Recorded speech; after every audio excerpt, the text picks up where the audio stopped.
అపోస్తలుడైన పౌలు ఫిలోమోనుకు రాసిన పత్రిక 1వ అధ్యాయం నుండి 8 నుండి 25 వచనాల వరకు ఒక్కొక్కరంగా మనం చదువుకుందాం. నేను 8 వచనం నేను చదువుతున్నాను. 8, 10 కలిసి ఉంది కాబట్టి 8, 10 నేనే చదవడం, తర్వాత నుండి మీరు ఒక్కొక్కరుగా చదవండి.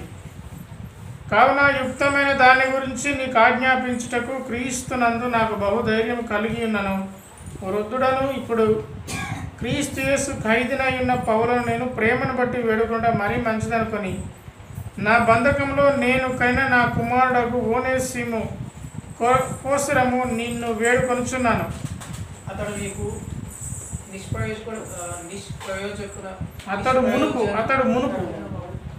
అతడు మునుపు నీకు నిష్ప్రయోజనమైన వాడే కానీ ఇప్పుడు నాకును ప్రయోజనకరమైన వాడే. తర్వాత నా ప్రాణము వంటి వాడైన అతనిని నీ యొద్దకు తిరిగి పంపి ఉన్నాను. నేను నా సువార్త కొరకు బంధకంలో ఉండగా నీకు ప్రతిగా అతడు నాకు పరిచారం చేయు నిమిత్తం నా యొద్ద అతన్ని ఉంచుకొనవలనని ఇంటిని గాని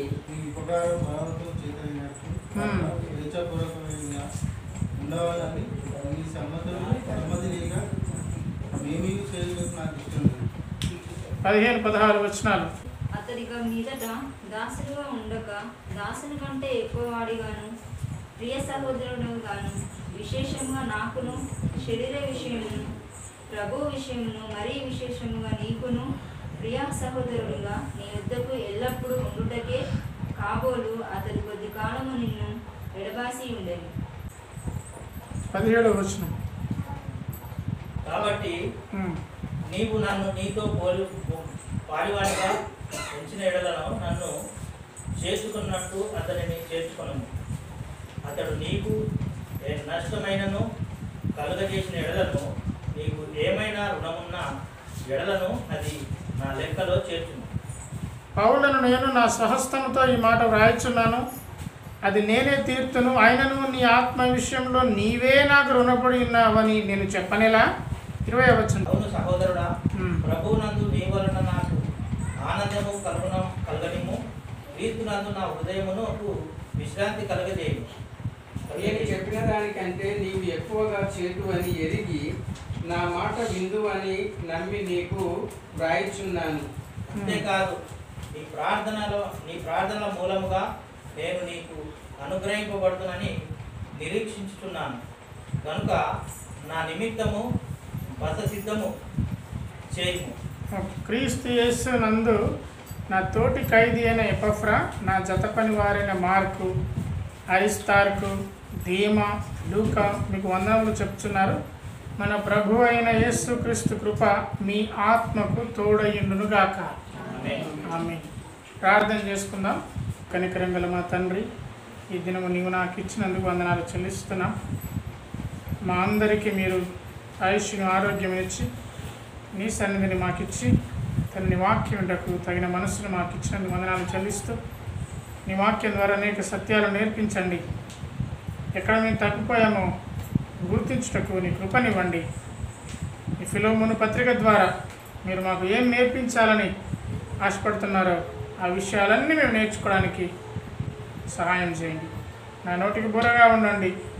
విన్న వాక్యము మరి మా హృదయంలో ఫలించలాగున, నీ బిడ్డల హృదయాలను వెలిగించలాగున సహాయం చేయమని యేసునామమున ప్రార్థిస్తున్నాం తండ్రి.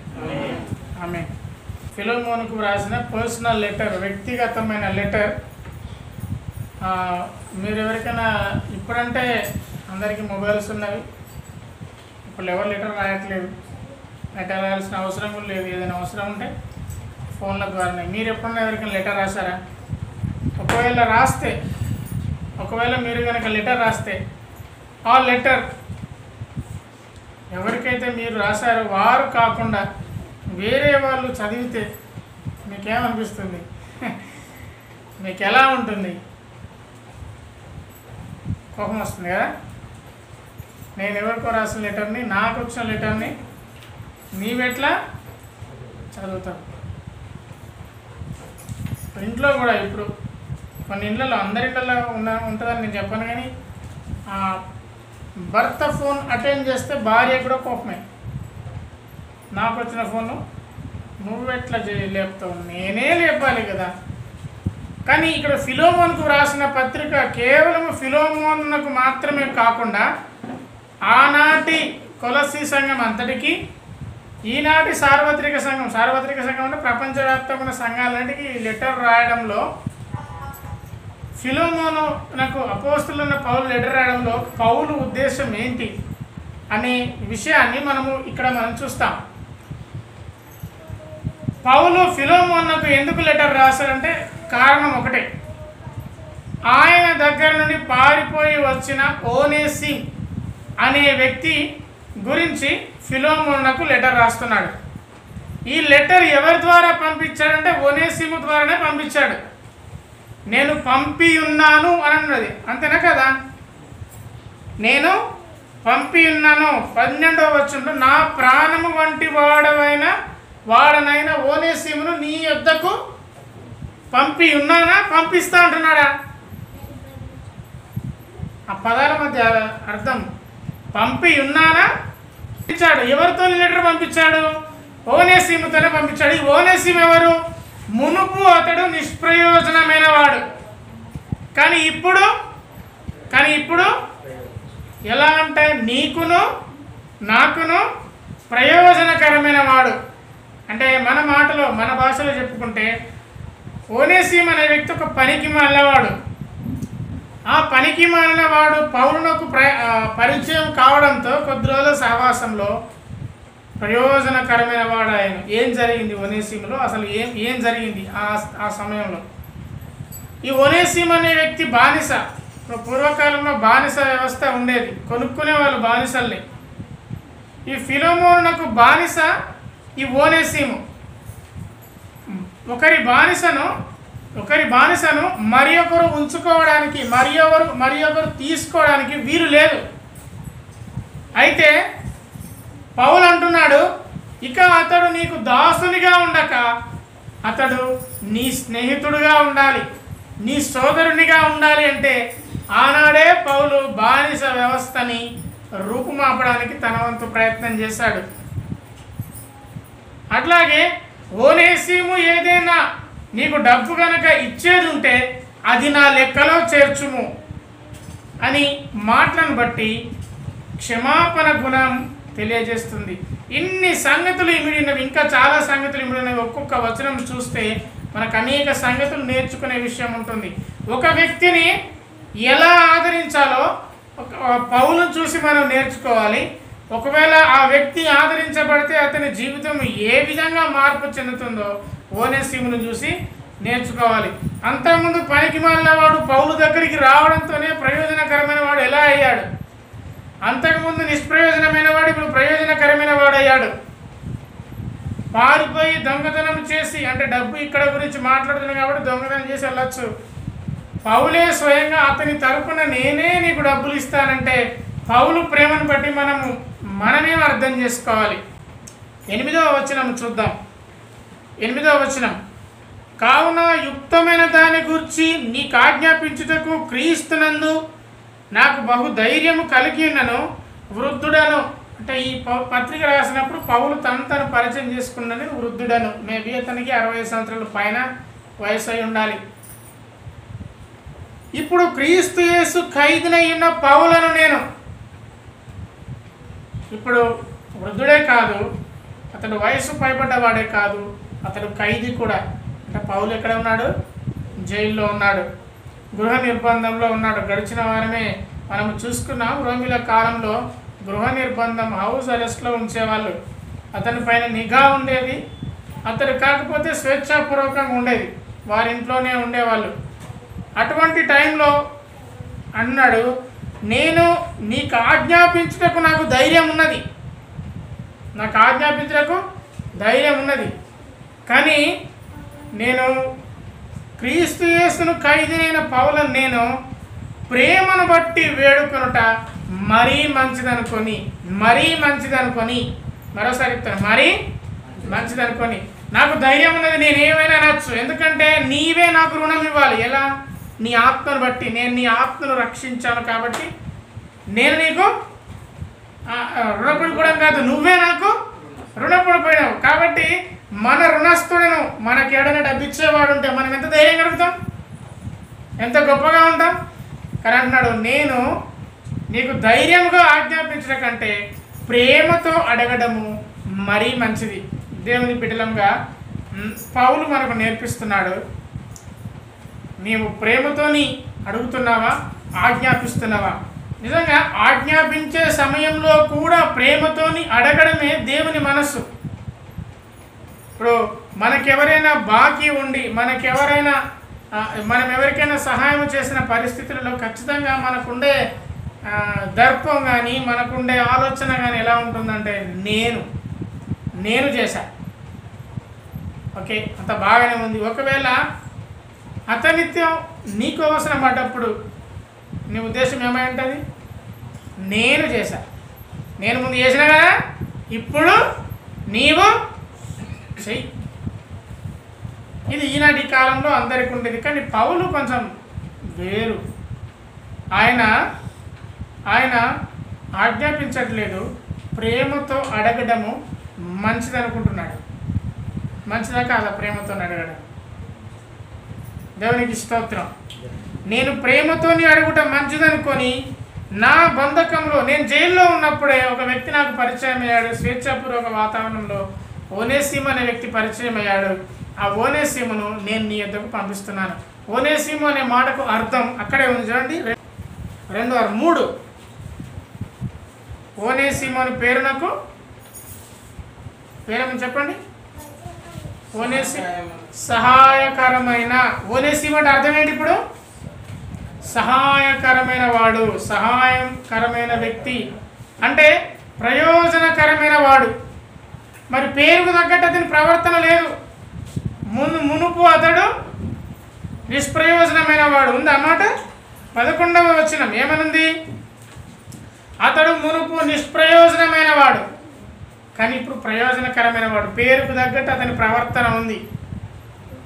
అతని నీ యొద్దకు నేను పంపిస్తున్నాను, బలవంతంగా పంపించట్లేదు, ప్రేమతో నేను అడుగుతున్నాను. ధైర్యం చేసి అడగట్లేదు, ప్రేమతో అడుగుట మంచిది అనుకుని నేను అడుగుతున్నాను అని పౌలు మాట్లాడుతున్నాడు. ఒకసారి తెస్సలోనికైలకు రాసిన పత్రిక, మొదటి తెస్సలోనికైలకు రాసిన పత్రిక 2వ అధ్యాయము 6వ వచనం. తెస్సలోనికైలకు రాసిన మొదటి తెస్సలోనికైలకు రాసిన మొదటి పత్రిక పౌలు రాసిన పత్రికలో తెస్సలోనికైలకు ఒక లెటర్ రాశాడు. అందులో మొదటి పత్రిక 2వ అధ్యాయము 6వ వచనం. మరియు మేము క్రీస్తు యొక్క అపోస్తలమై ఉన్నందున అధికారము చేయుటకు సమర్థులమై ఉన్నను, మీ వల్ల కానీ ఇతరుల వల్ల కానీ మనుషుల వల్ల కానీ కలుగు ఘనతను మేము కోరలేదు. వారు ఎటువంటి సమర్థులంట? వారు ఎటువంటి సమర్థత గలవారంట? అధికారము ప్రదర్శించడానికి వారికి అవకాశం ఉంది. వారికి అధికారం ప్రదర్శించడానికి సమర్థులు. కానీ వాళ్ళు మీ వలన కానీ ఇతరుల వల్ల కానీ ఒకవేళ బయటి మనుషుల వల్ల కానీ ఘనతను వారెప్పుడు కోరుకోలేదు. దేవునికి స్తోత్రం. ఇప్పుడు ఈ కాలాన ఘనత ఇవ్వకపోతే వాడు మన మీద పక్క పెట్టుకుంటాడు. ఉన్నదా లేదా? ఎవరైనా ఒక వ్యక్తి వచ్చాడే అనుకుందాం, అతనితో కనుక మనము బిజీలో కానీ లేకపోతే ఏదో సందర్భంలో ఒకవేళ మందలించకపోతే వాడు చచ్చేదాకా గుర్తుపెట్టుకుంటాడు. నన్ను వాళ్ళు మందలించలేదు, నన్ను వాళ్ళు మాట్లాడలేదు, నాతోని పలకరించలేదు. అయితే అపోస్తలులు అందుకు సమర్థులు, వాళ్ళకు అధికారం ఉంది, కానీ వాళ్ళు ఘనతను కోరుకోలేదు. వారు ఘనతను కోరుకోలేదు. ఘనత కోరుకుంటే వచ్చేది కాదు, అవునా కదా? ఘనత కోరుకుంటే వచ్చేది కాదు. ఇప్పుడు నేను ఎక్కడికైనా వెళ్ళి నాకు కూర్చేయండి అని నేను అన్నాను అనుకోండి, కలుగుతానే కూర్చేద్దామని అనుకోవచ్చు, కానీ అది నిజమైన ఘనత కాదు కదా. అది కోరుకుంటే వచ్చేది కాదు. అది ఎవరి నుండి రావాలి? మీలో నుండే రావాలి. అసలు నేను వచ్చుడు ఎందుకు, ఈ కుర్చీ అడుగుడు ఎందుకు, ఇంకా రాకుండా ఉంటే ఇంకా బెటర్ కదా. ఒకవేళ నేను వస్తే, నేను అడగక ముందే ఎవరైనా కుర్చీ వేస్తే ఇంకా బెటర్ కదా. అందుకే యేసుక్రీస్తు ప్రభువు ఒక మాట అంటారు, నువ్వు వెళ్ళి ఘనతను కోరుకొని బాధపడే కంటే వెళ్ళకపోవడము ఉత్తమం. ఒకవేళ నువ్వు వెళ్ళినావు అనుకో, నీవే వెళ్ళి నేను ఘనమైన వ్యక్తులను గొప్పవాడిని అనిపోయి ముందు కూర్చుని కూర్చున్నావు అనుకో, ఎవడో ఒకడు వచ్చి నువ్వు ఇక్కడ కాదు నాయన వెనుక కూర్చో అంటే అది నీకు అవమానం కదా. అదే నువ్వు వెనుక కూర్చుంటే, బాబు నువ్వు ఇక్కడ కాదు, అయ్యగారు నువ్వు ఇక్కడ కాదు, నువ్వు ముందుకో కూర్చోవాలి అంటే అది నీకు ఘనత కదా. కాబట్టి నువ్వు వెనుక కూర్చో, పిలిస్తే ముందు కూర్చో, పిలవకపోతే అక్కడే ఉండు, లేకపోతే మొత్తమే వెళ్ళకు. ఇది దేవుడు పెట్టిన నియమం. అంటే అపోస్తలు సమర్థులు, ఘనతను కోరుకునే సమర్థులు, కానీ వాళ్ళు ఘనతను కోరుకోలేదు, వాళ్ళతోని కోరుకోలేదు, ఇతరులతోని కోరుకోలేదు. ఇప్పుడు మనం దాన్ని నేర్చుకోవాల్సిన విషయం ఏంటంటే, ఎక్కడ కూడా మన ఘనతను కోరుకుందామా కోరుకోవద్దా? కోరుకోకూడదు. మా ఇంటికి వచ్చినప్పుడు కూర్చేసాను కదా, వాళ్ళ ఇంటికి పోతే కనీసం చిన్న బల్ల కూడా వేయలేదని ఘనతను కోరుకోవద్దు. వేస్తే కూర్చుందాం, లేకపోతే చెప్పండి, లేకపోతే నోరు మూసుకొని వచ్చేద్దాం.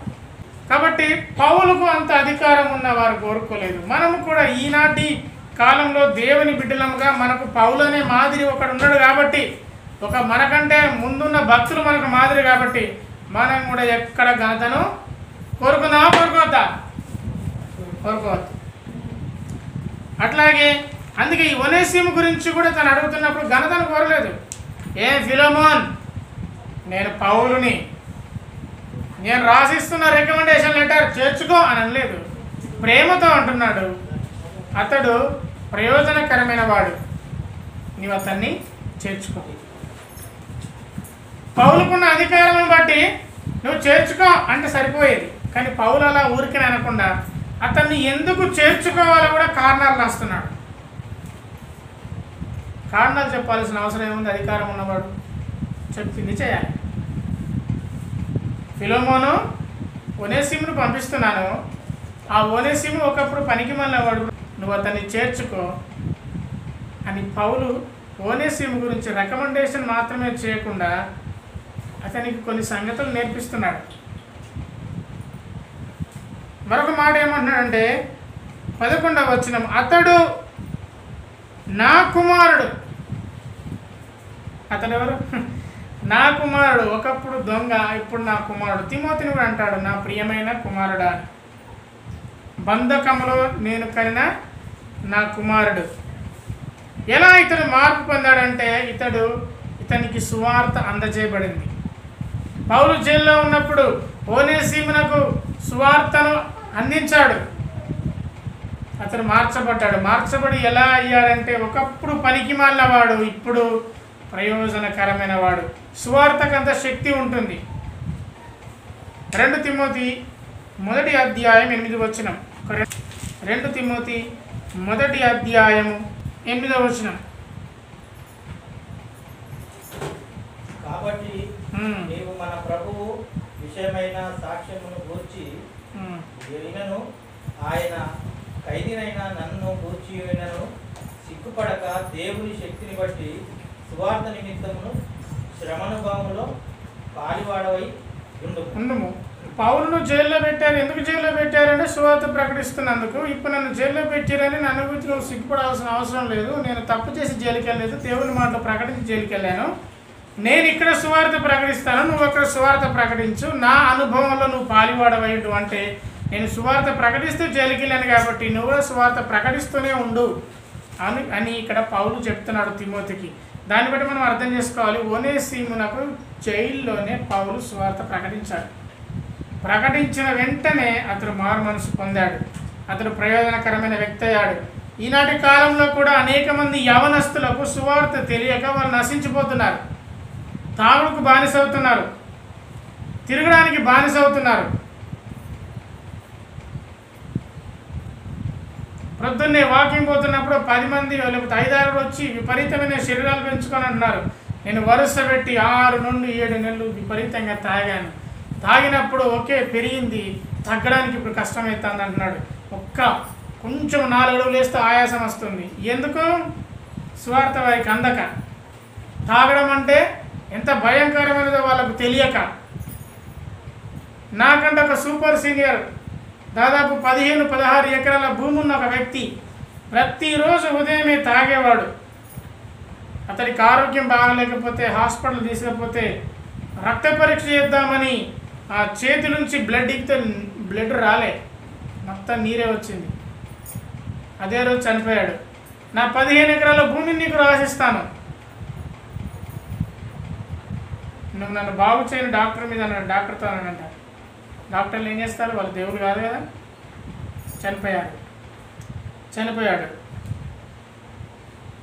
తాగుడుకు బానిసలు,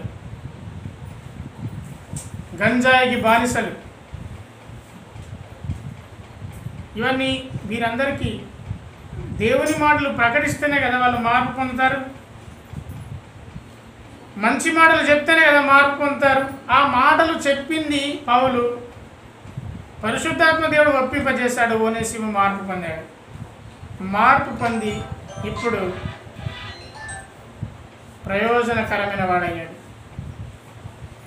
మన కుటుంబాల్లో కానీ మన పక్కింటి వాళ్ళలో కానీ ఎక్కడైనా కానీ వాడు ఒక పనికి మాలిన వాడు ఉన్నాడంటే వాడు ఖచ్చితంగా వానికి సువార్త చెప్పడం ఖచ్చితంగా మనం చేయాలి.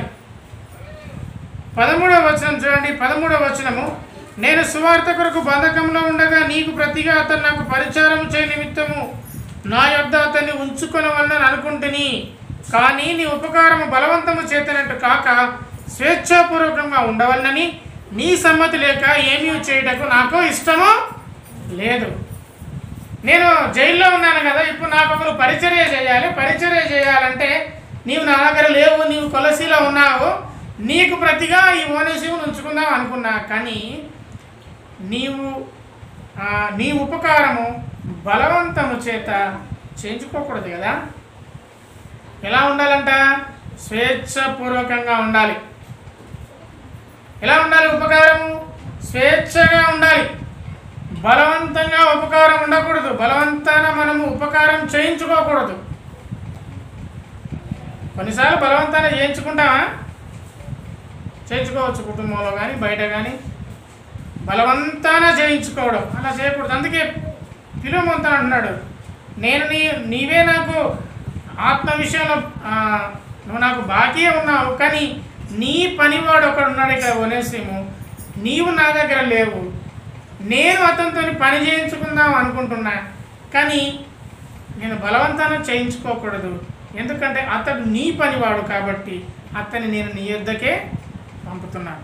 ఒక మాట చూస్తాను. 2 కొరింథీ పత్రిక 9వ అధ్యాయము 7వ వచనం చూడండి. 2 కొరింథీ పత్రిక 9వ అధ్యాయము 7వ వచనం.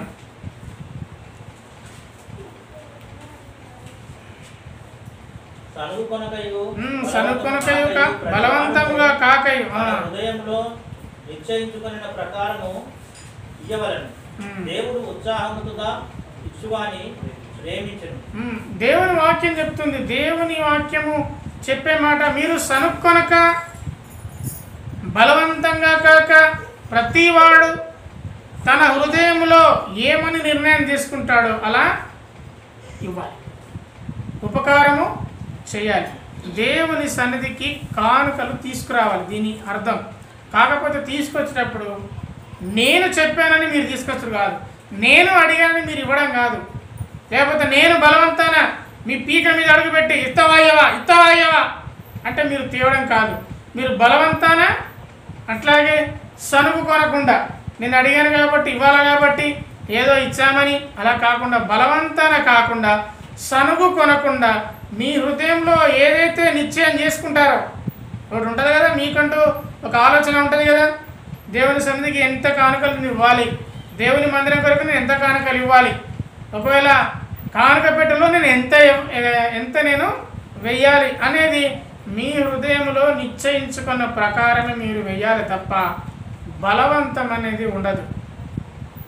అయితే ఒక మాట దేవుడు చెప్తున్నాడు, ఉత్సాహంగా ఇచ్చువారిని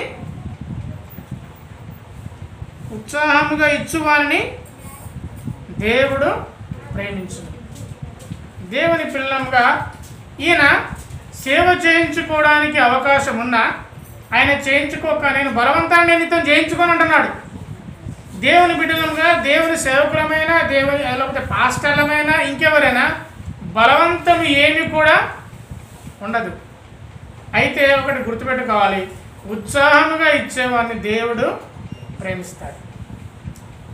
దేవుని సన్నిధికి ఇవ్వడంలో నీకు ఉత్సాహం ఉన్నదా? ఇవ్వడంలో ఉత్సాహం ఉందా? దాచుకోవడంలో ఉత్సాహం ఉందా? పెట్టడంలో ఉత్సాహం ఉందా?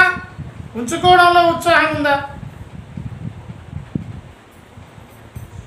ఒకవేళ నీవు ఇవ్వడంలో ఉత్సాహం ఉంటే దేవుని ప్రేమకు నీవు పొందుకుంటావు, దేవుని ప్రేమను పొందుకుంటావు, అంతే. ఇది సనుగుకుంటూ ఇచ్చేది కాదు, బలవంతాన ఇచ్చేది కాదు. అందుకే నేను ఏ రోజు కానుకలు ఇవ్వమని నేను చెప్పను. ఎందుకు మీ హృదయంలో నిశ్చయించుకున్న ప్రకారమే మీరు ఇవ్వాలి. అదే మీకు ఆశీర్వాదం. బలవంతాన ఇచ్చేది ఏది కూడా అది మీకు ఆశీర్వాదం ఇవ్వకపోగా ఎనలేని బాధను తెచ్చిపెడుతుంది. కానీ మీ హృదయంలో ఏదైతే నిశ్చయించుకుంటారో అట్లాగే దేవుడు ఉత్సాహంగా ఇచ్చువాన్ని ప్రేమిస్తాడనే సంగతి జ్ఞాపకం పెట్టుకొని దేవుని సన్నిధికి మీరు కానుకలు తీసుకురావాలి. ఈ ఫిలోమోనును, ఆ బానిసను అతనితో పని చేయించుకునేంత స్థాయి అతనికి ఉన్న, అతను బలవంతం చేయట్లేదు. ఎందుకంటే అతనికి తెలుసు బలవంతాన చేసేది పని కాదు, బలవంతాన చేయించుకోవడం అది సరి అనేది కాదు. ఇతడు పని చేసేది ఫిలోమోనుకు కానీ నాకు కాదు, ఫిలోమోనుకే కానీ నాకు కాదు. ఈ బుద్ధి ఈనాటి కాలంలో సేవకులకు లేదు.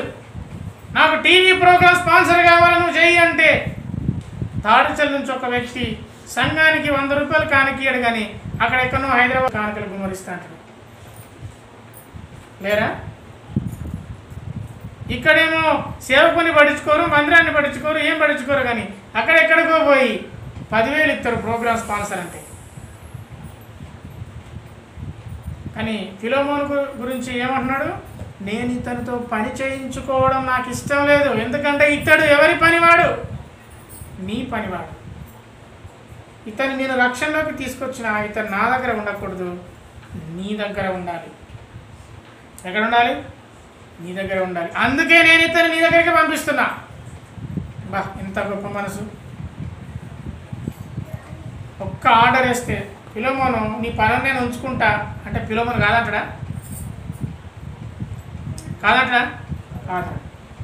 కానీ ఇతని దగ్గర పెట్టుకోవడం అతనికి ఇష్టం లేదు. ఎందుకంటే ఇతన్ని ఎక్కడికి పంపాలో అక్కడికి పంపాలి.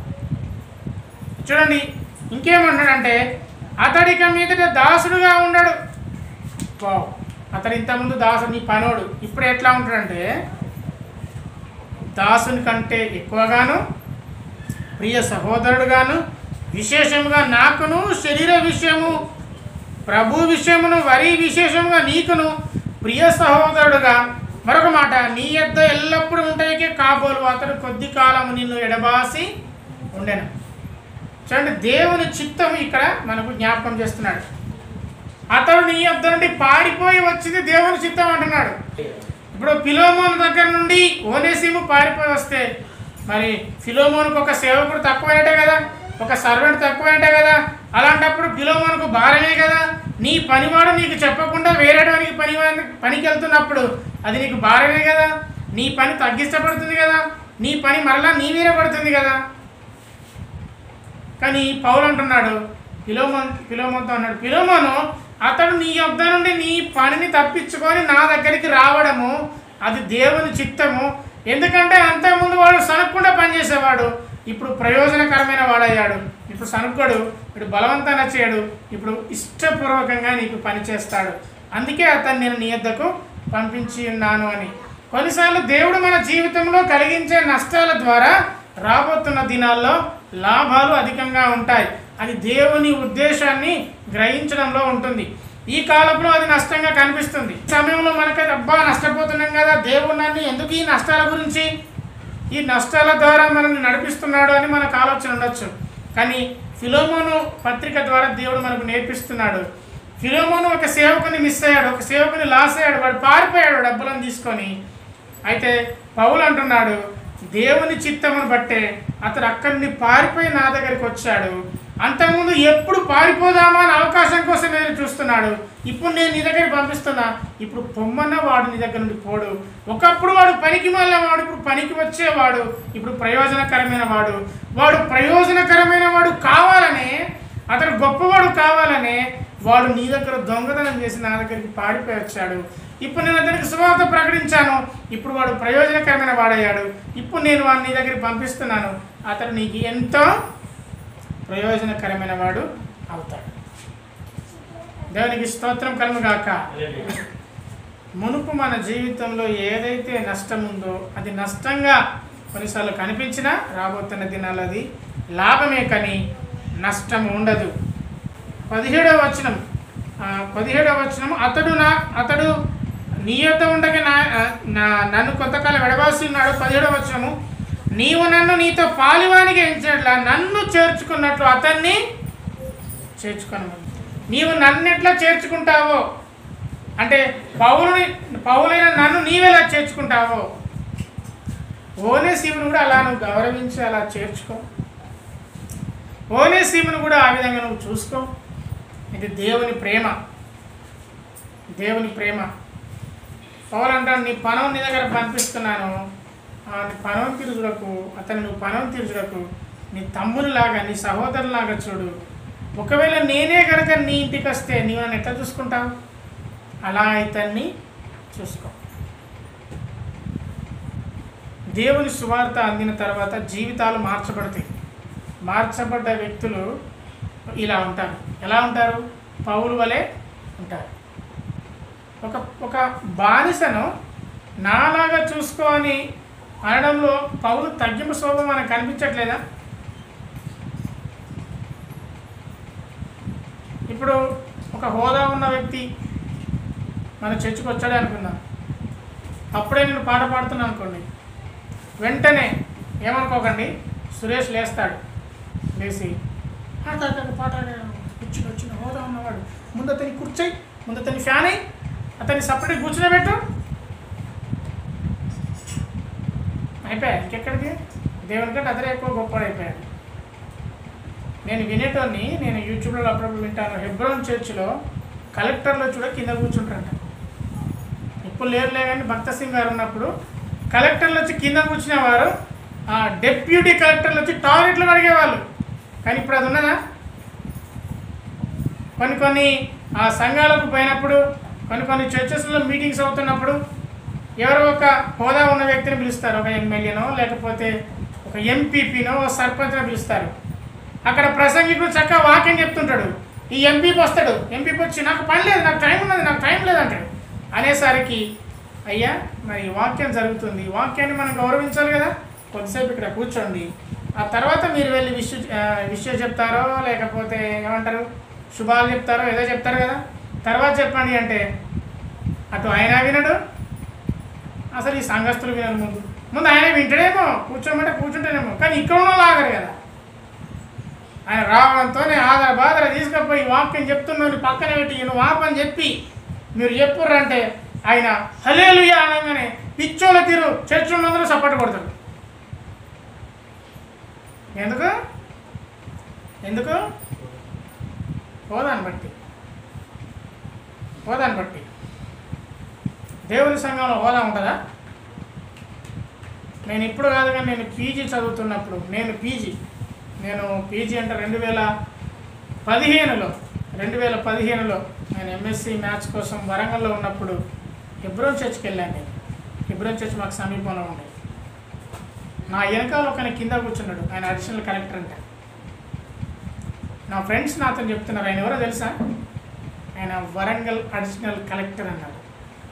సాదా సీదా వచ్చాడు, మా అందరికీ చర్చిలో భోజనం పెట్టాడు, అందరితో పాటు ఆయన కూడా కూర్చున్నాడు. కూర్చున్న తర్వాత నేను చర్చి నుంచి వెళ్ళిపోతే చెప్తున్నాను, ఆయన ఎవరో తెలుసా? ఎవరో నాకేం తెలుసు? అవి ఆయన మున్సిపల్ కమిషనర్, అవి ఆయన అడిషనల్ కలెక్టర్. ఏది మన భక్తి ఎక్కడ?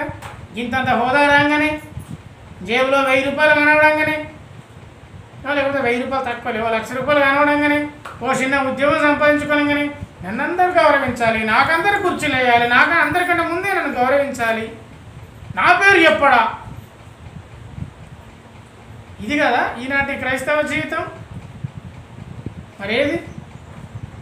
పౌలు అంటున్నాడు, నన్ను ఏ విధంగా చూసుకుంటావో ఆయనను ఆ విధంగా చూసుకో. ఇప్పుడు ఫిలోమోను వింటాడా వినడా ఆయన మాట? మరి చెప్పండి, వింటరా? వింటాడు. ఒకవేళ వినకపోతే ఈ ఫిలోమోను పత్రికే ఉండకపో. ఒకప్పుడు దాసుడు, ఇప్పుడు పౌలులాగా సరిసమాన వ్యక్తి అయిపోయాడు. ఇప్పుడు మనం జ్ఞాపకం పెట్టుకోవాల్సింది ఏంటంటే, దేవుని వాక్యం మన ఇంట్లోనే జరుగుతుంది, మన ఇంట్లోనే కూడిక జరుగుతుంది. ఎవరో ఊరి నాయకుడు వస్తే నీవు వాక్యం ఆపుతావా, అతని దగ్గరికి పరిగెడతావా? న్యాయానికైతే, బైబిల్ ప్రకారం అయితే మనం పోవద్దు. వాక్యం కంటే ఎవరు గొప్పలు కారు. నిజం చెప్పాలంటే వాడు నీకు సహాయం కూడా చేయడు. అంత గౌరవం ఉన్నదంటారా? అంత గౌరవం మనం వాక్యానికి ఇస్తున్నామా?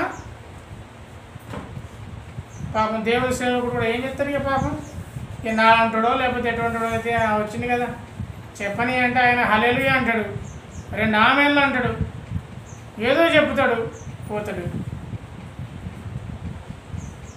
ఇటువంటి పరిస్థితి ఈనాటి సంఘాలలో వచ్చింది. మనం అలా ఉండకూడదు. ఆమేన్ అనండి, ఆమేన్ అనండి. ఒకవేళ మీ ఇంట్లో గృహకుడికప్పుడు ఎవడైనా నాయకుడు వచ్చినా మీరు అస్సలు లేవద్దు. లేస్తే నేను చెప్తాను, అది కూడికే కాదు, అసలు ప్రేమపూర్వ కూడికే కాదు, ఆ కూడికలో ఉన్నది దేవుడు కాదు, దయ్యం, సాతాను. మీరు అలా ఉండాలి. ఎవ్వరు వచ్చినా లేవద్దు, అయిపోయిన తర్వాతనే. సరే పోనీ ఇదే విధంగా వాళ్ళకు సంబంధించిన పూజా కార్యక్రమాల్లో ఎమ్మెల్యే వస్తే, లేకపోతే పెద్ద హోదా ఉన్న వ్యక్తి వస్తే అనకూడదు, కానీ నోరు మూసుకొని అయిపోయేంత వరకు కుర్చీలో కూర్చొని తర్వాతనే ఎంటర్ అవుతాడు తప్ప మధ్యలో రాడు. మన చర్చిలో ఆ విధంగా అలవాటు చేశారు. దేవునికి ఇవ్వవలసిన దేవునికి ఇవ్వవలసిన ఘనత, దేవునికి ఇవ్వవలసిన మహిమను మనం ఇంకొకరికి ఇవ్వడానికి వీలు లేదు. హెబ్రోన్ చరిత్ర నేను విన్నాను, కలెక్టర్లతో టాయిలెట్లు కడిగించాడు భక్త సింగ్. ఇప్పుడు అయిపోయింది, ఆ పని అయిపోయింది. ఇప్పుడు టాయిలెట్లు కడిగేటోడు లేడు. ఓ 10,000 జీతం తెచ్చుకునేటోడు టాయిలెట్లో కొన్ని నీళ్ళు పెట్టమంటే నేను ఎందుకు పెడతా? నాకేం అవసరం? టాయిలెట్లు ఎందుకు? మంచినీళ్ళు తీసుకురమ్మంటే కూడా నేను ఎందుకు చెప్తా? ముంచుకోపో. కానీ ఆనాటి కాలంలో అపోస్తలుల బోధ ఎట్లున్నది, ఎంత తగ్గింపు ఉన్నది వాళ్ళకు. ఆ తగ్గింపు మనకు ఉండాలి.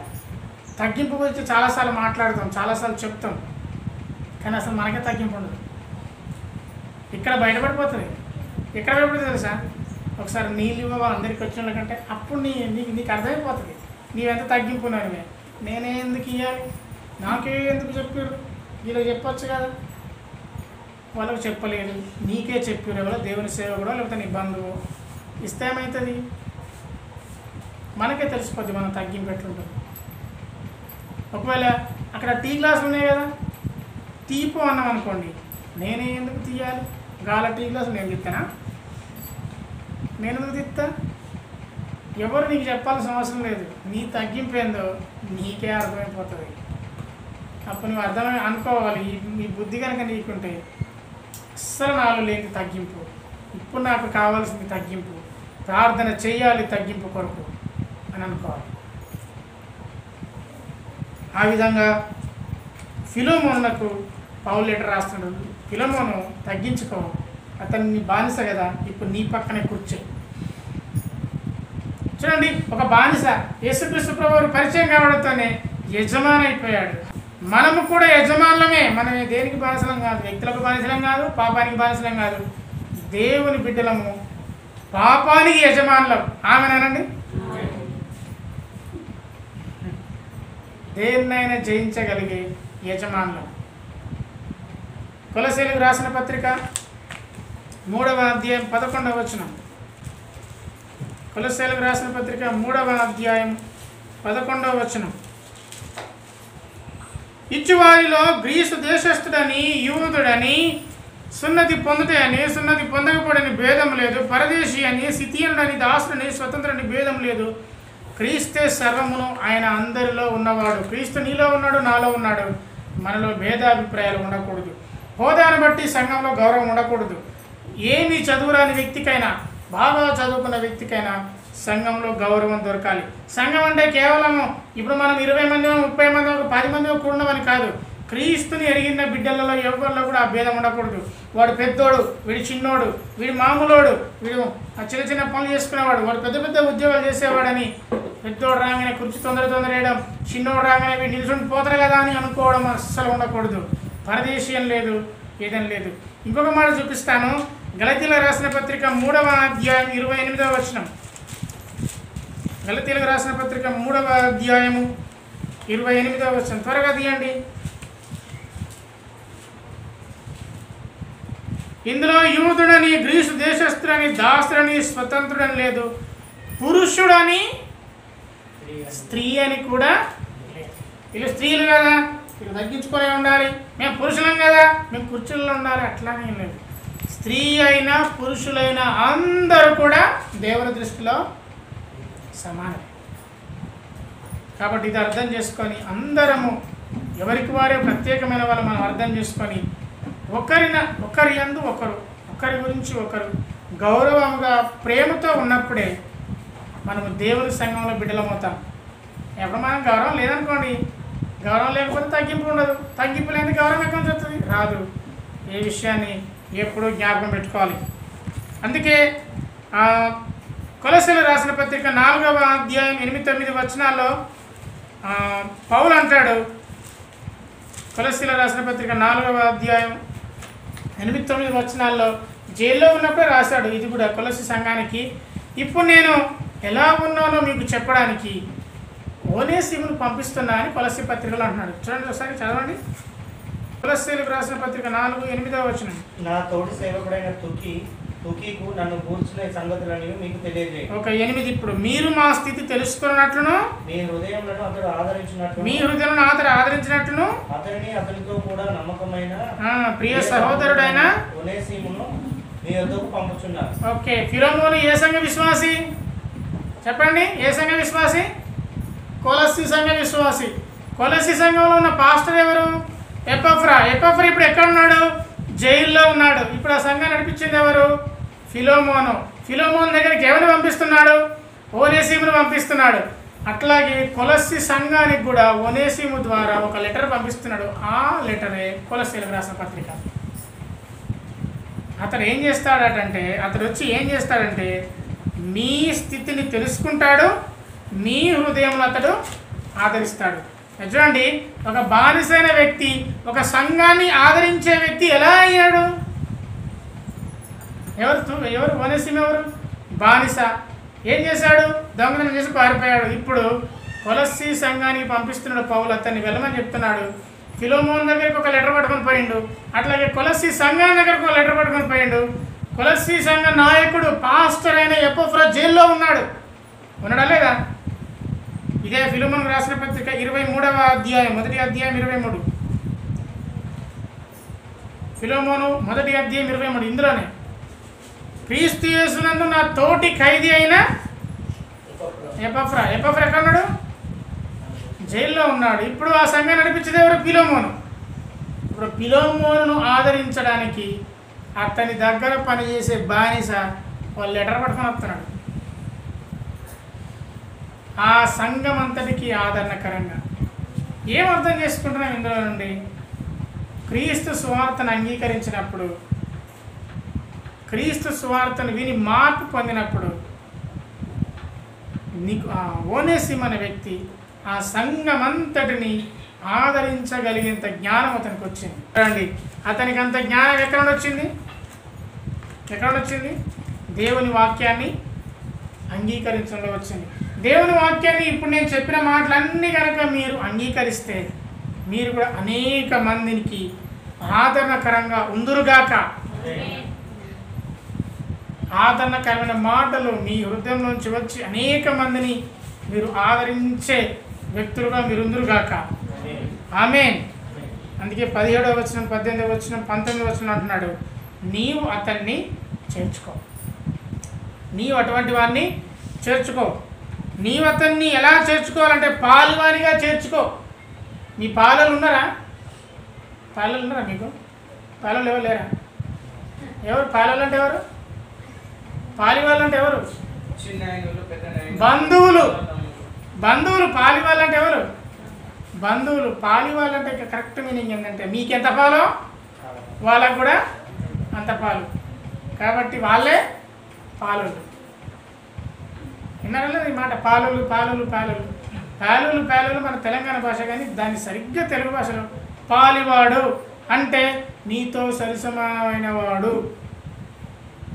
ఇప్పుడు నీవు అతన్ని పాలివానిగా చేర్చుకోవయ్యా ఫిలోమోను, ఆ ఓనేసీమును అంటున్నాడు. నీవు అతన్ని చేర్చుకో. మరి ఓనేసీము ఎవరు? బలహీనుడు, దొంగ. కానీ పౌలు అన్నాడు రోమిలో రాసిన పత్రిక 14వ అధ్యాయం 1వ వచనంలో, విశ్వాస విషయంలో బలహీనుడైన వాడిని చేర్చుకొనడి. కాబట్టి బలహీనలను చేర్చుకున్నప్పుడు వాడు బలవంతునిగా అవుతాడు. 2 కొరింథీ పత్రిక 8వ అధ్యాయం 23వ వచనం, 2 కొరింథీ 8:23వ వచనం, బలహీనునే కాదు దేవుని సేవకుని చేర్చుకోవాలి. తీతు కొరింథీ సంఘాన్ని పంపినప్పుడు ఈ తీతు ఎవరని అడిగితే అతడు నా జత పనివాడు, మన సహోదరుడని, వారు సంఘపు దూతలు, క్రీస్తు మహిమ. దేవునికి స్తోత్రం. వారు ఎవరో తెలుసా? దేవుని సేవకులు, క్రీస్తు మహిమై ఉన్నారు. యథారాజా చెప్పండి, యథారాజా తదా ప్రజ. రాజు ఎట్లుంటే ప్రజలు ఎట్లుంటారు. ఇప్పుడు నేను ఒక మాట చెప్తాను, యథా పాస్టరు తదా విశ్వాసి. నా నూరితో అర్థమైపోతుంది అన్నట్టు మన విశ్వాసులు ఎట్లుంటారు. మరి నేను ఎట్లున్నా మీకు తెలుసు కాబట్టి మీరు ఎట్లుండాలి? నాలాగా ఉండాలి. నేను దొంగ అయిందనుకో, మీరు ఎలా ఉంటారు? దొంగగానే ఉంటారు. నేను గొప్పవానిగా ఉన్నాను అనుకోండి, మీరు అలానే ఉంటారు. అంతే కదా? రాజు తగ్గట్టు ప్రజలు ఉంటారు, యజమాని ఉన్నట్టు పిల్లలు ఉంటారు. ఒకప్పుడు వాడు చండాల పని చేస్తానంటే అంతకంటే ముందు నువ్వు చేసినావు, గుర్తుపెట్టుకోవాలి. ఒకప్పుడు వీడు దొంగ అంటే అంతకుముందు నువ్వు దొంగవు. కాబట్టి క్రీస్తు మహిమ ఉన్నారు దేవుని సేవకులు. కాబట్టి అటువంటి వారిని చేర్చుకోమని దేవుని వాక్యం చెప్తుంది. యోహాను సువార్త 13వ అధ్యాయం 20వ వచనంలో చేర్చుకోవడాన్ని నేర్చుకోవాలి. యోహాను సువార్త యొక్క చదువుకొనిక ముగించుకుందాం. యోహాను 13:20వ వచనం. యోహాను 13:20వ వచనం, నేను ఎవరిని పంపుదనో వాడిని చేర్చుకున్నవాడు నన్ను చేర్చుకున్నవాడు, నన్ను చేర్చుకున్నవాడు నన్ను పంపిన వాడిని చేర్చుకున్నవాడు. దేవునికి స్తోత్రం. ఎప్పుడైతే దేవుని పేరు పెట్టుకొని దేవుని పేర మీ ఇంటికి వచ్చిన వారు ఎవరినైనా మీరు చేర్చుకోవాలి, కానీ తృణీకరించకూడదు. మీరు ఎవరినైతే చేర్చుకుంటారో, మీరు ఎవరిని చేర్చుకున్నట్టుంటే దేవుని చేర్చుకున్నట్టు, యేసుక్రీస్తు ప్రభువారిని చేర్చుకున్నట్టు. కాబట్టి దేవుని సేవకుడు మీ దగ్గరకు వచ్చినప్పుడు మీరు చేర్చుకోవడం నేర్చుకోవాలి, అభ్యాసం చేయాలి, నేర్చుకోవాలి అని దేవుని వాక్యంలో మనకు దేవుడు సెలవిస్తూ ఉన్నాడు. అందుకే ఫిలోమోను అంటున్నాడు, నువ్వు అతన్ని చేర్చుకో, నువ్వు అతన్ని చేర్చుకో. నీ ఒకవేళ నీకు ఎదురైనా నష్టం కలిగిస్తే నేను ఆ డబ్బులు తీరుస్తాను, నేను అతని తరపున ఒకళ్ళు తప్పించుకున్నాను అని పౌలు చెప్తున్నాడు. పౌలు అంటున్నాడు, ఒకవేళ అతను నీకు ఏదైనా రుణమై ఉంటే ఆ రుణాన్ని నేను నీకు తీరుస్తాను. అంటే క్షమించడం. యేసుక్రీస్తు ప్రభువారి పరలోక ప్రార్థన నేర్పిస్తాడు. పరలోకమందున మా తండ్రి, నీ నామం పరిశుద్ధపరచబడును గాక, నీ రాజ్యం వచ్చును గాక, నీ చిత్తం భూమి నెరవేరును గాక, నేను మాకు దయచేయము. ఇప్పుడు అసలు మా రుణస్తులను మేము క్షమించిన ప్రకారము మా రుణములను క్షమించు. దాని అర్థం తెలుసా? మా ఎడల తప్పులు జరిగించిన వాడిని తండ్రి నేను క్షమించిన కాబట్టి నా తప్పుల్ని నీవు క్షమించు. అసలు ప్రాబ్లం అక్కడనే, నీవే క్షమించలేకపోతున్నావు కాబట్టి నీ పాపాలు కూడా క్షమించబడవు. ఊరికనే పరలోక ప్రార్థనలో నా పాపాలు క్షమించు అని అనలేదు. నేను మా పొరుగువారు మా ఎడల చేసిన తప్పులను నేను క్షమిస్తున్నాము. కాబట్టి నీవు నా తప్పులను క్షమించు. ఒక యజమానుడు ఉన్నాడు, ఒక దాసుడు అప్పిచ్చాడు, ఆ అప్పును అతను క్షమించాడు, బ్రతిమాలకుండా క్షమించాడు. అదే ఆ యజమానునికి ఇంకొకడు అప్పిచ్చేవాడున్నాడు, వాడిని మాత్రం జైల్లో పెట్టించాడు. అప్పుడు యేసుక్రీస్తు ప్రభువారు అన్నారు, నేను నిన్ను క్షమించినప్పుడు నువ్వు అతన్ని క్షమించాలి కదా, నువ్వు ఎలా అతని మీద పగ తీర్చుకుంటావు? అసలు ముందు నిన్ను లోపలేయాలని లోపలెత్తాడు. ఆయన్ని వివరించట్లేదు కానీ చెప్తున్నాను, క్షమాపణ గుణము మనం కలిగి ఉండాలి. ఒక స్టెఫెను చనిపోతూ రాళ్ళతో కొట్టబడుతున్నప్పుడు, ప్రభువా ఈ పాపం వీరి మీద మోపకు. యేసుక్రీస్తు ప్రభువారు వీరేమి చేయుచున్నారో వీరు ఎరగరు కనుక వీరిని క్షమించు. ఈ మధ్య కాలంలో జెస్సికా ప్రవీణ్ పగడాల వాళ్ళ భార్య, నా భర్తను చంపిన వారిని నేను క్షమిస్తున్నాను. చార్లీ కిర్క్ అనే వ్యక్తి అమెరికాలో లెస్బేనియన్ అంటే మగవాళ్ళు పెళ్లి చేసుకోవడం, ఆడవాళ్ళు పెళ్లి చేసుకోవడం, ఇటువంటి చిత్ర విచిత్రమైన చండాలం అమెరికాలో జరుగుతున్నప్పుడు ఒక్కరు 10 మంది భార్యలను చేసుకోవడం, నెలకొక ఆమెను పెళ్లి చేసుకోవడం అమెరికాలో ఇది కామన్. చాలామంది దేవుని సేవకులు అమెరికాలో ఉండే అవకాశం ఉన్నా అక్కడ వాళ్ళు ఉండట్లేదు. ఎందుకు వాళ్ళ పిల్లలు దానికి అలవాటు అవుతారని. అక్కడ ఉంటే ఎట్లుంటుందో తెలుసా, 16 సంవత్సరాలకే వాళ్ళు స్వతంత్రం అవుతారు. 18 సంవత్సరాలకు నా భార్యను తీసుకొస్తాడు. వాడు ఎక్కువ రోజులు ఉంటాడంటే వాడు 2 నెలలు ఉంచుకుంటాడు, డివోర్స్ అని అంటాడు, మ్యూచువల్ అండర్స్టాండింగ్ అంటాడు. ప్లీజ్ నా ప్రైవసీ కాపాడమని అంటాడు. ఆ తర్వాత ఇంకో దాన్ని పెళ్లి చేసుకుంటాడు, ఇంకో ఆమెను పెళ్లి చేసుకుంటాడు, ఆ తర్వాత ఇంకొక ఆమె. అందుకే అమెరికాలో ఉన్న ఎవరికైనా ఒక్కరు భార్యలు కాదు, 4 భార్యలు ఉంటారు. ఇక దాని లెక్క ప్లస్ కొనసాగుతూనే ఉంటుంది, అది ఆగదు, చచ్చేదాకా భార్యలే ఉంటారు. అది ఇండియా కూడా వచ్చింది. ఒకప్పుడు ఇన్ని విడాకులు లేవు, ఇప్పుడు విడాకుల మీద విడాకులకు సపరేట్ కోర్టే వచ్చేసింది, ఫ్యామిలీ కోర్ట్. అక్కడ కేవలం విడాకుల కేసులు కనబడతాయి. ఒకవేళ విడాకుల కేసులు ఉన్న కోర్టు దగ్గరికి పోరు, మీకు వచ్చాడు కనబడతాడు. విడాకులు ఎక్కువైతున్నాయి.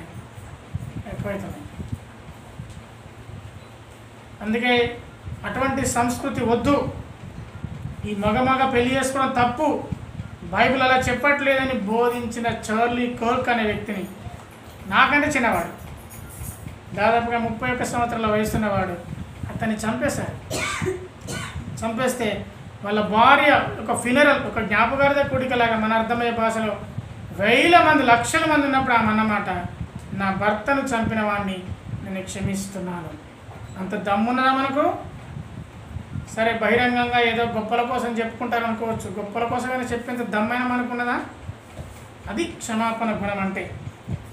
అది దేవుడు నేర్పించిన పాఠం. వారి జీవితంలో ఆ కార్యం చూశారు కాబట్టి వారు క్షమించారు. అట్లాగే మనం కూడా ఇతరులను క్షమించాలి. కాబట్టి అన్నాడు, నీవే నాకు రుణపడి ఉన్నావు, నీవు అతన్ని క్షమించి నువ్వు అతన్ని చేర్చుకో, అతడు నీకు ప్రయోజనకరమైన వాడు అని అన్నాడు. అందుకే 21వ వచనంలో అంటున్నాడు, నేను చెప్పిన దానికంటే నీవు ఎక్కువగా చేతువని నాకు తెలుసు. ఫిలోమోను, నేనేమైతే చెప్పానో నువ్వు అంతకంటే ఎక్కువ చేస్తావని తెలుసు, కాబట్టి నా మాట విందువని నేను నీకు రాయిస్తున్నాను. ఒక దేవుని సేవకుని మాట విశ్వాసి వింటాడని దేవుని సేవకునికి నమ్మకము ఉన్నదంటారా ఈ కాలాన? ఫర్ ఎగ్జాంపుల్, నేను ఒక మాట చెప్తే, అరే ఈ విశ్వాసి నేను కొంచెం చెప్తే, అంటే పీకలు తీసుకురామంటే తల్ల తెచ్చినట్టు ఈ మాట అనకూడదు, కానీ చెప్తే ఖచ్చితంగా చేస్తాడు అనే నమ్మకం ఈనాటి కాలంలో ఎవరికైనా ఉందా? సరే సేవకుడు విశ్వాసం పక్కన పెడితే కనీసం మన కుటుంబంలో ఉన్న వారి పట్ల అసలు ఎవరికైనా మనకంత నమ్మకం ఉన్నదా? లేదు. ఎందుకంటే అంత్య దినములలో అపాయకరమైన కాలంలో వచ్చుతున్నవి మనుషులందరూ ఫస్ట్ క్వాలిటీయే అవిధేయులు. ఎలా ఉన్నారట? అవిధేయత ఈనాటి కాలంలో ఫ్యాషన్. అవిధేయతతో ఉండడం గొప్ప. అది కాదు యేసయ్య మనకు నేర్పింది. యేసు ప్రభు చెప్పిన దానికంటే ఎక్కువగా మనం చేయాలి. ఫిలోమోను మీద అటువంటి నమ్మకము పౌలుకున్నది. దేవుని బిడ్డలంగా మళ్ళీ మనం పరీక్ష చేసుకోవాలి. ప్రభువైన యేసు కృప మీకు తోడైండును గాక. ఆమేనని ఆ లెటర్ని ముగించాడు. చూడండి, ఒక్కొక్క విషయాన్ని కనుక మనం అర్థం చేసుకుంటే ఒక పనికి మాలిన వాడు ఎలా ప్రయోజనకరమైన వాడే అంటే దేవుని స్వార్థ మూలంగా అతన్ని పంపిస్తూ పౌలు అన్నమాట, ఇక నుంచి అతను నీకు బానిస కాదు, నీ తమ్ముడు, నీ సహోదరుడు. అలా నువ్వు చూడు. ఎలా చూడాలో తెలుసా? నేను కనుక నీటికి వస్తే నువ్వు ఎలా నన్ను చూస్తావో అలా నీవు చూడు. క్షమాపణ గుణం. అతను క్షమించి అతన్ని నీవు చేర్చుకో. అట్లాగే నేను నిన్ను బలవంత పెట్టట్లేదు. కాబట్టి కానుకలు ఇవ్వడంలో బలవంతన కాకుండా స్వేచ్ఛపూర్వకంగా ఉత్సాహంగా ఇచ్చినవని దేవుడు ప్రేమిస్తున్న విషయాన్ని జ్ఞాపకం పెట్టుకొని కానుకలు తీసుకొచ్చే వాళ్ళంగా, సేవకు సహకరించే వరంగా ఉండాలి. మరొకటి, ఫిలోమోను చెప్పిన మాటను బట్టి పౌలు ఫిలోమోను చెప్పిన మాటను బట్టి పౌలు విశ్వాసం ఏంటంటే, ఫిలోమోనుకు ఒక లెటర్ రాశాను, కానీ ఫిలోమోను మీద నాకు ఎంత నమ్మకం అంటే నేను చెప్పిన దానికంటే అతడు ఎక్కువగా చేస్తాడు. దేవుడట్టి కృప మనందరికీ దయచేయను గాక. ఆమేన్. ఒకవేళ ఫిలోమోనుకు రాసిన లెటర్ ద్వారా ఒకవేళ మనం కనుక మన మనస్సులను వెలిగించుకుంటే, దేవుని వాక్యానికి ఇవ్వడం ఉన్న గౌరవం, దేవుని పిల్లలకు ఇవ్వవలసిన గౌరవం కనుక మనం నేర్చుకుంటే ఇక నుండి అలా ఉంటకు పరిశుద్ధాత్మ దేవుడు మనల్ని ప్రేరేపించును గాక. స్త్రీని, పురుషుడిని, ధనవంతుని, బీదవాడని లెక్కలేదు, క్రీస్తునందు అందరూ సమానులే అనే విషయాన్ని మనం జ్ఞాపకం పెట్టుకొని ప్రతి ఒక్కరిని ఆదరించే బిడ్డలంగా ఉందము గాక. అందరం తలవంచుకొని దేవుని స్తుతిద్దాం. దేవుని స్తుతిద్దాం. స్తోత్రం చెల్లింతుము, స్తోత్రం చెల్లింతుము, యేసునాథుని మేలులు తలంచి స్తోత్రం చెల్లింతుము, స్తోత్రం చెల్లింతుము. సజీవయాగముగా మా శరీరము సమర్పించి, సజీవయాగముగా మా శరీరము సమర్పించి సంపూర్ణ సిద్ధినందా శుద్ధాత్మను నొసగితివి, సంపూర్ణ సిద్ధినందా శుద్ధాత్మను నొసగితివి. స్తోత్రం చెల్లింతుము, స్తోత్రం చెల్లింతుము, యేసునాథుని మేలులు స్తోత్రం చెల్లింతుము, స్తోత్రం చెల్లి